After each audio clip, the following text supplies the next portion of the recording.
Believe it or not, ladies and gentlemen, the holiday season is finally upon us and 2020 is working its way to a close. Can I get a hallelujah? Every year, I like to put out some video that kind of gives a couple of quick tips on how to stay on track during the holiday season. Whether you are counting points, calories, macros, carbs, or not counting anything at all, but just wanting to stay on track, I've got a couple of tips to help you get through the 2020 holiday season. Hello my friends, welcome back to my channel. Today's video is all about staying on track during the holidays. And I know I put one of these out in some way, shape, or form every year, but every year people want to know, hey, how do I stay on track? Now let me be very clear, on track means something different to everybody. I am not focused on staying on track for weight loss this holiday season, rather I am focused on being able to maintain my weight at a higher caloric intake throughout the holiday season this year. But I know many of you have weight loss goals that you are still trying to achieve, and these tips can apply to pretty much anybody. Whether you're working on maintaining, losing weight, or even just trying to survive, these tips are for you. Before we jump in, I just wanted to say hello if you're new here. My name is Brianna and I am the diva behind Diva and the Divine, and I am so glad you clicked on this video today. And if you are a returning subscriber, welcome back. I'm so glad you're here. Diva and the Divine is a place where I help encourage, motivate, and hopefully inspire you to make some awesome choices for your life by sharing my journey through my life. And I hope today's video has a positive impact on you in some way. Without further ado, let's jump into my tips for staying on track during the holidays 2020 edition. Tip number one is a rule that it just applies not just during the holiday season, but all the time in my book. It is my cardinal rule for breakfast, and that is start your day with heavy protein. There are many, many reasons why you should start your day with protein, but stop and think for a second. What happens when you start your day with pancakes and syrup, and what happens on days that you start maybe with eggs? There's a significant difference in the way our bodies react. It sends you on an up and down blood sugar roller coaster the entire day, whereas if you start your day with protein, your blood sugar stays in control, you feel full and satiated, and you are much more likely to make better decisions throughout the rest of the day. It's not just me saying this. This is scientifically proven stuff, my friends. So my cardinal rule is your breakfast, whenever that is. It doesn't mean you have to eat breakfast early in the morning or anything like that. If you don't eat till 11 o'clock, that's fine. When you break your fast, hence breakfast, do it with at least 20 grams of protein. Even on days when I try to eat the seasonal indulgence of a bagel, I love pumpkin spice bagels and the Trader Joe's pumpkin cream cheese. That's not a problem, but I enjoy my bagel and cream cheese right next to a high protein shake like Premier Protein or Core Power or Quest protein shakes. They're quick, they're easy, and they give my body that protein that it needs in order to stay in control while I am busy enjoying my pumpkin spice bagel right alongside of it. Always, always, always start your day with protein, regardless of the time of year, but especially when you're trying to stay in control during this time of year. My next tip is to find lower calorie versions of the indulgences you love. Limited edition and holiday edition flavors are literally everywhere, and I am somebody who gives into the limited edition banner. I'm not gonna lie to you. Give me pumpkin everything and peppermint mocha everything and seasonal Christmas and Thanksgiving and fall flavored everything. I want it all. But this year I've actually started doing something a little bit different. I'm starting to look for where I can get that same seasonal flavor fix without necessarily the calories that always go alongside of it. For example, I love me a peppermint mocha, especially from Starbucks, but rumor has it they actually got rid of the skinny peppermint mocha this year. I haven't gone to Starbucks nearly a fraction of the amount that I normally go to Starbucks due to the pandemic. But the truth is, at the end of the day, I don't really notice that I'm missing anything horrible. I brew Starbucks coffee at home, and I can get my peppermint mocha fix for 10 calories with the Nut Pods peppermint mocha flavor. It is delicious, it is low calorie, it is 0 carb, and it satisfies that craving for a peppermint mocha that I have during the winter season. Like I said, I also do things like have the pumpkin spice bagel, but balance it up with some protein. What other ways are there that you can kind of recreate the seasonal goodies that you want, but for a fraction of the calories and macros that might cost you to go out and buy it? Cranberry Bliss bars are amazing. But did you know that you can make them at home in Skinny Taste? I think it's Skinny Taste. One of the diet-friendly blogs actually has an amazing cranberry bliss bar recipe. If I can find it, I'll link it down below for you.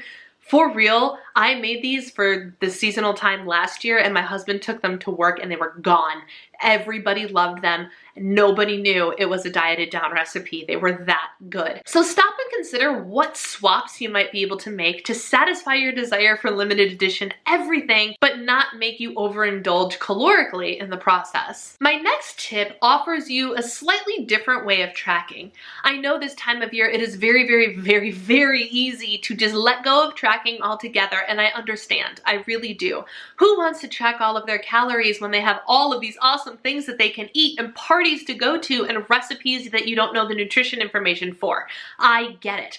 So why don't you consider tracking something different if you don't want to track calories this holiday season? One suggestion I have is for you to simply track two things: the amount of protein you eat in a day and the amount of fiber that you eat in a day. You don't have to track calories. You don't have to track fat. You just have to look up what you're eating enough to get the protein and fiber content, and then stick to a reasonably high protein and fiber goal. The reason I'm picking these two elements for you is because protein and fiber are both huge when it comes to feelings of satiety and keeping your cravings down and your hunger low. If you do nothing other than keep a high protein and fiber intake, your body will automatically not want as much food, and it will help prevent you from overindulging even if you're not tracking a single calorie. My next tip is to consider what indulgences, what limited edition things are actually worth partaking in to begin with. This little piece of advice fundamentally changed the way I approach the holiday season. If it is something that I actually can get other times of the year, it's not special, and thus you don't need to overindulge on them. One excellent example is the Pillsbury crescent rolls at the Thanksgiving or Christmas dinner table. It's very easy for the day to be the excuse to have 2 or 3 dinner rolls alongside all of the other Thanksgiving or Christmas goodies that are out there.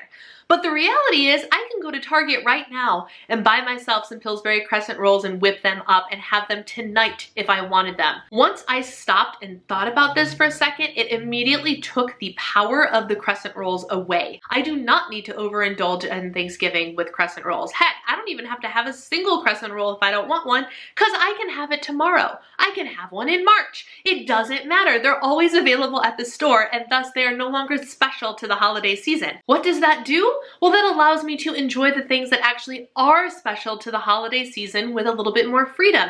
For example, sweet potato casserole. There's a little bit of work that goes into my family recipe of sweet potato casserole, and it is sugary, it is indulgent, it is dessert, but it shows up at the dinner table. I can freely and without guilt say I am going to enjoy this specific dish because I don't typically make it and nobody in my family typically makes it except for this time of year. Therefore, it is special, and I might have a helping or two, and that is okay. I didn't eat the dinner rolls or the stuff that I can get just any other day of the year. Whatever the special thing is for you, if you're looking at your dinner table or you're looking at the party platters at your holiday parties and you're going, yeah, but I can make that at home anytime I want, or yeah, I can go to the restaurant and get that anytime I want, it's no longer special. And that'll help you pick and choose which things are special and thus which things are worth having the extra indulgence for. My next tip for surviving the holiday season is pick 1 indulgence a day. That's it. Yes, 1 a day. This year, I have become a pro at picking my one special thing that I'm gonna eat that is seasonally appropriate,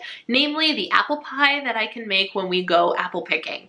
My husband and I went apple picking a handful of weeks ago, and we brought home an entire peck of Honeycrisp apples. And you know where Honeycrisp apples are best served? In a high sugar, full fat apple pie. Oh my goodness, it's delicious. And I made 2 this holiday season. And who knows, once Thanksgiving and Christmas rolls around, I might make some more. But when you're only living with your husband, 1 pie means there are 4 slices for each of you. And at 400 calories a slice, that's a lot of calories. That's a lot of maneuvering of macros that you need to do. But it was very, very easy for me because the apple pie was the one special treat that I got every day until it was gone. So I took that apple pie, tracked it first thing so I could move the rest of my day to work around my singular indulgence. And I never doubled up. If I had the pumpkin spice bagels and the apple pie in the house, I picked 1 to have one day and 1 to have another day. This made it very easy for me to be able to stick to my calorie and macros goals while not feeling the deprivation of having to say no to a holiday-themed treat. If you stick to just one a day, you can enjoy your holiday treats all season long without completely sabotaging the rest of your diet. Next tip is to emphasize sleep and self-care. It is the end of 2020, and let's be honest, we are tired. Tired of politics, tired of the pandemic, tired of having to wear masks, tired of the whole thing. Am I right? Am I the only one? I can't be the only one. This year has been exhausting, and while making sure you prioritize sleep and self-care is important any time of the year, it's especially important during this time when we are more vulnerable to getting off track and making mindless decisions when it comes to eating and foregoing our workouts. What happens when you don't get enough sleep? You end up craving sugar and carbs to get that instant boost of energy. You end up overdoing it on caffeine, which in turn will affect your sleep further. You don't have the energy to work out. You don't have the self-control to stick to your diet, and life is overall a lot harder, especially when you're trying to lose weight or stick to an eating plan. The number one thing that has nothing to do with food or working out that helps your weight loss efforts is sleep. So ladies and gentlemen, please prioritize it accordingly. Making sure you get some extra sleep is a great way to help yourself stay on track. Make sure you have the energy for your workouts, and make sure your body is primed to eat the way you had planned instead of making you crave things just for the extra energy. In the same way, prioritizing self-care is really important because self-care does not have to happen with food. In fact, I urge you to have self-care items and options that are not food related. Extra skincare, a warm bubble bath, or a hot shower. Taking some time to read a book by the fire with your favorite cup of tea. All of these things can help keep your anxieties, your stressors, and everything to a minimum, and that will again help you with self-control and willpower to stick to your diet. The more you take care of yourself and your sleep, the better off you're going to be any time of year, but especially during the holidays. My next tip is to treat yourself, but not with food. It is the season of advent calendars, and while when I was a kid, advent calendar used to mean those cute little calendars with the really dinky little piece of chocolate in them, advent calendars have come a long way since I was a kid. Now you can get advent calendars from everything from beef jerky to candles to tea to, yes, chocolate, to beauty products, nail polishes, and everything in between. If you're looking for an excuse to indulge a little bit, it doesn't necessarily have to be on food. Why not treat yourself to a new skincare routine or a holiday gift set, because that's a great way to get more bang for your buck. There's no rule that says you have to wait to Christmas to treat yourself, right? Or if you want to do something like a food-related advent calendar, that can be your little special something every day. Getting a chocolate calendar that's really decadent and indulgent but only one piece gives you the chance to stay on track but still have a little something something. Whatever the case may be, giving yourself a little extra treat yourself moment can definitely help ease the stress of the holidays and make you feel like you are not restricting whether you choose a food-related advent calendar or not, or no advent calendar at all. The point is, treating yourself helps you resist feeling like you're deprived and will help you remain in control. This next tip might scare you, and I'm not gonna lie, it scares me a little bit, but why not consider letting go of weight loss mode for the holiday season? There is nothing that says you need to white knuckle your way through the holidays. There's no rule book that says, hey, you need to make sure you hang on for dear life to your calorie deficit even though there are a million of delicious things around you. What you might consider instead is gradually increasing your calorie intake, also known as a reverse diet, to end up landing at a higher caloric intake level for maintenance during the holiday season,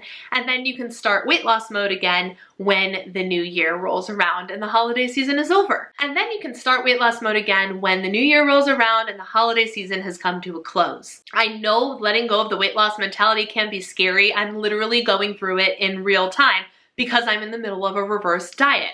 My goal is to be in maintenance mode the entire holiday season and not trying to lose weight, and that has not happened in my adult life. It's scary, and it's still a little bit of a mental mind shift that I'm really struggling with, but I'm trying, and I know ultimately I will come out on the other side a lot stronger, a lot better, and a lot more ready to take on my next caloric deficit whenever that will be. If you're tired of white knuckling your way through the holidays to stay in a caloric deficit, Don't.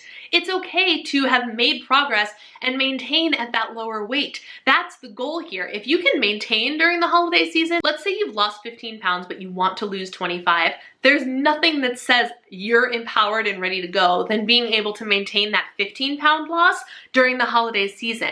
No worries about gaining 5 pounds or getting rid of the holiday weight gain because you did not gain a single pound. You didn't lose, but you didn't gain.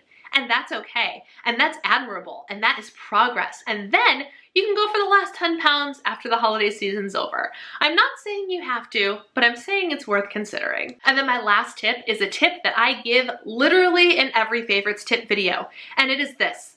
Remember that Thanksgiving and Christmas are both one day. One day. So stop using it's the holidays as a reason to indulge every day from the end of November until January 1st. That is a crummy excuse because it's not true. Yes, it is the holiday season, but if you are somebody who doesn't want to have to track or worry on Thanksgiving or Christmas, then don't. But only do it for that one day. Eat whatever you want on Thanksgiving. Eat as much as you want on Christmas or Hanukkah or whatever your holiday celebrations look like for your family. But do it that day only. And that means that out of all of the days between November and December, out of the 2 months, you get 2 days of uninhibited, untracked freedom to indulge. But the rest of those days, you should remain in control and tracking and doing whatever it is you normally would do, working out, getting your steps in, closing your rings, all of those things, all except those 2 days. That's it. You get 2 days. Thanksgiving and Christmas are each only one day, not an entire season. So treat it like that. And there you go. Those are my top tips for staying on track during the holiday season 2020 edition. Do you have anything you would like to add to the list? Go ahead and leave them in the comments section down below. I would love to hear your ideas. If you like this video, I'd love it if you gave it a thumbs up. And if you haven't already joined the Diva and the Divine community, we would love to have you. You know where that little red button is, and don't forget to hit the bell so you get notified every time I upload something new. I hope you guys found this helpful. I hope it impacted you in some positive way. I'm so looking forward to sharing this holiday season with you guys, and I hope that you will have a healthy and happy and not white-knuckling your way through it holiday season, and I hope these tips help. Take care, be well, and I will see you all in my next video. Bye!